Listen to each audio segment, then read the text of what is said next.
Hey guys, I'm SD Wolf. Welcome back to the channel. One thing that I think we need to talk about a little bit worrisome, but that is the question of, can Frontier afford Planet Coaster 2 to not be next? Like, are we worried that Frontier may frontier us? Could it be Planet Hospital? Could it be some other simulation game that, we might like, but can Frontier survive the next release not being Planet Coaster 2?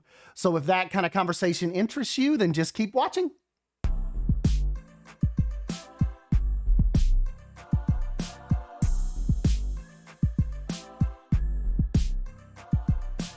Okay, so I was asking, like I said, Lion Rider and Beyond Drew this morning, kind of about this topic. What if it isn't? Can Frontier afford it not to be?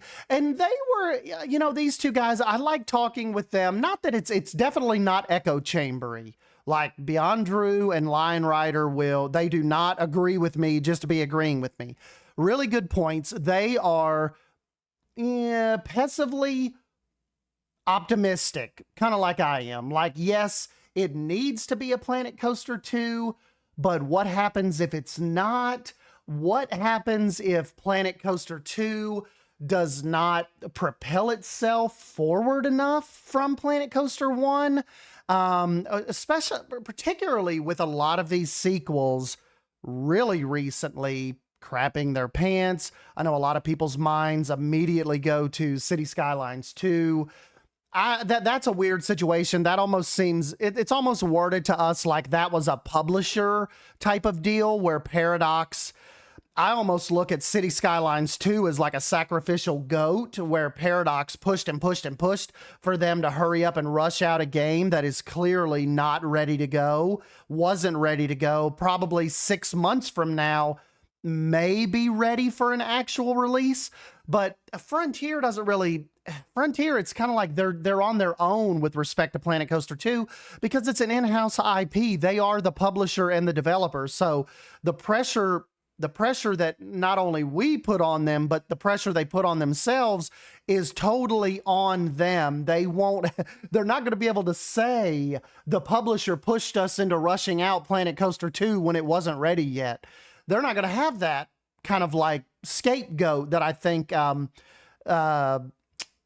don't know if I should say it like that. I don't think that Colossal Order is necessarily using Paradox as a scapegoat, but they're kind of throwing excuses out there on why the game launched in the state that it did. And what Lion Rider was saying is Planet Coaster 2 or whatever this next CMS game is, and Frontier wise, can't afford to do that. It has to be a knockout of the park, just from a pure cash flow standpoint. Drew is more on the side of he's worried that there's not enough there. There's not enough that he thinks that they can capitalize on besides making it prettier. And then, he even admits that maybe that's what some people want. They want Planet Coaster 2 using Planet Zoo's engine version. They want that prettier version of Planet Coaster 2, of Planet Zoo, and that is enough to bring a lot of the PC1 players over. I think it will bring a lot of them over. I don't think there'll be a lot of holdouts like there were with the RCT3 crowd not wanting to come over to Planet Coaster. I think because there's such a broad example of what can be and what can happen, particularly with us being able to watch the last 4 or 5 years of Planet Zoo, a game in that same model that we want just in the theme park sim. I think there's going to be very, very high demand to make that changeover. That'll be one of those things where you will not, probably if you go onto SteamDB, you will not see a lot of people in Planet Coaster once or if Planet Coaster 2 drops. Drew was also talking about He said the one thing they need to do is they need to find a fine line between letting us customize our rides with all the pieces in game and also making it general population friendly with only clicking check boxes and making drastic visual changes to rides. Kind of like, kind of like in the vein of Park Beyond, just not as derpy and wild and crazy and unrealistic. But I think that has always been a problem with the theme park sims is like from a business standpoint. Millions of people love the theme park sims and have played, millions of hours combined, since the Roller Coaster Tycoon days. But it's that fine line between sales where your sales getting it out there to the general public, the just casual sim player that even Drew says wants to spend an hour or two making a park and then they go on to play Fortnite or Animal Crossing or they jump on their Switch, whatever. And that's the hard part about the appeal of our genre. It is appealing to the hardcores like us that are going to put thousands and thousands of hours into Planet Coaster 2, but monetarily sustaining it for future development for the hardcore people. And if you're going to do that, that typically means you got to reach that broader audience, and that is going to be an interesting challenge for Frontier, I think. Lion Rider also said the other thing I've seen, even in the coaster fandom, appears to be a split between theme lovers and the engineers. Some just want it to be a modern No Limits, and guys like me and Beyond Drew, we want it to be like a PZ as a strong builder for theming. But Lion Rider said, I think both, though, have the possibility to alienate the real audience, the casual players that, just see it on Steam and want to give it a go for a couple hours. Lion Rider said complex building and realistic ride mechanisms and boring management are the big three things that alienated people the first time. And Lion Rider specifically hit on a Beyond Drew point where the time involved on some of these parks is insane. It's like it's almost built itself around a game that cannot lend itself to playing for an hour. It almost has to be like you're using your entire day. Like you have to pick out one of your off days and you're like, okay, I'm going to jump on this park and I've got to get this facade done. I have to work on that water ride. And you look down at the clock and it's been like 5 or 6 hours later. So that is kind of what we were, as a matter of fact, on the thread that Basic Builder said he's excited for Planet Coaster 2 as well, but probably not as excited as me and Beyond Drew. Another big point on this thread that we're on, Beyond Drew says, who will buy Planet Coaster 2? Obviously, our very small niche group of nerds will, but are all the people who bought PC 1 automatically coming back to 2? And I think so. Can they reach an entirely new market to surpass Planet Coaster 1? I'm just not sure how they can add or appeal to the masses with a niche title like Planet Coaster 2. And then Drew goes on to say, yes, okay, this is one of Big Drew's points. I think that's where the RCT series shines, is it appeals perfectly to the general population and hardcore. It's so easy for someone to sit down for an hour or two and make a halfway fun little park in RCT2. Planko, though, you need a damn bachelor's degree in design. And that is a really, really good point, I think, for this whole video and this whole thread. How do they weave that line of being able to bring in these casual players that may only play Planet Coaster a couple times? How do they get them to where they get on it, get hooked, and do not Steam refund it? Another thing that I said, I brought up at the very bottom of this little thread, and like I said, we just talked about this an hour ago.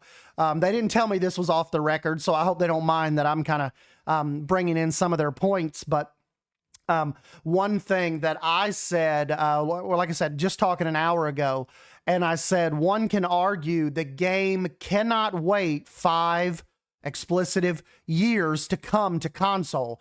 Console equals much needed cash flow. You're not getting that solely from Steam sales. And and and Nicholas was like, yeah, the rollout of PZ console alone has been a little wonky. 4.5 years later, and locking animals as pre-order bonuses, having a season pass, and on top of all that, not even making the DLCs you launch with make too much sense. And, you know, I kind of agree with him there. I just don't think that Planet Coaster 2, like I mentioned to them, they need to get this out, even if it's simultaneous. But I don't think you can wait half a decade to let people in to Planet Coaster 2 on Switch, on Xbox, on PS5. Now, of course, I think Lion Riders made this argument once as well. One little hole that Frontier may be in on that is like a development cost standpoint, where I think a lot of us can agree that the PlayStation 5 is at the end of life, you know, possibly in its last 14 months. Possibly. We kind of don't know. Like, I know that, Grand Theft Auto 6 will probably be I would say would be the PS5 and the Xbox's last big hurrah. I wouldn't think you would see new consoles before 2026. I think they would want this last big bang to go out on PlayStation 5 with GTA 6 coming. But, that leads to development costs too for Frontier. Do they develop this for the PlayStation 5 knowing that the new console is going to come out possibly in the next 2 years, possibly in the next 36 months, and then have to, do the cost of porting it over to whatever the new system is? I don't know how complex all that is, but I don't think that's a quick 5-minute fix to convert your games over to a completely new system when you've built it from the start to run on PlayStation 5s, PCs, Xbox Series X and S. And I think that is something we have to take into account too. But I don't know, guys, like I said, every time we make one of these videos, there's so many more what ifs. So I think I'll leave you guys with more what ifs. So sorry about this, but it was just an idea. I wanted to get it out there. I've been thinking about it at work. Like, what if Planet Coaster 2 does not happen next? What happens with, what happens with the Frontier community? What happens with the people that have been waiting so long for this sequel to come out? And then, like I mentioned, Frontier hit us with a Planet Prison, Planet Hospital, Planet Golf Resort, something like that happens. What are we going to be like? What kind of mental state are we going to be in to process this and realize that Planet Coaster 2 not only may not be happening, but if it is happening, it's more years away. So I'll leave it to you. What do you guys think? Do you think Frontier can stand its next release to not be Planet Coaster 2? Do you think we shouldn't pigeonhole them like that as a gaming community that follows Frontier and backs them? Or do you think something very well could else be happening with one of these other CMS games before Planet Coaster 2 is ready to be shown off to us? So anyways, I'll go ahead and let you guys go ponder that. Let me know down below what you think. We're going to do another video on the Frontier Unlocked and what I think of those now. Also, I've got some thoughts on what I think we can expect from the Frontier Unlocked, and it's not what I think we originally were hoping for and wanted, but we'll do that in another video. Let me know what you guys think down below. Don't forget to subscribe to keep up with all of this mischief. And with these, like I said, these guys are rolling off some really good points in private to me. It's probably time we do another Take Two podcast and give you guys an hour's worth of this going back and forth in this banter that we typically are just, privately messaging each other in Discord. But there are some gems dropping in our little DM. So anyways, guys, I'm STN Wolf. I'll catch you in the next video.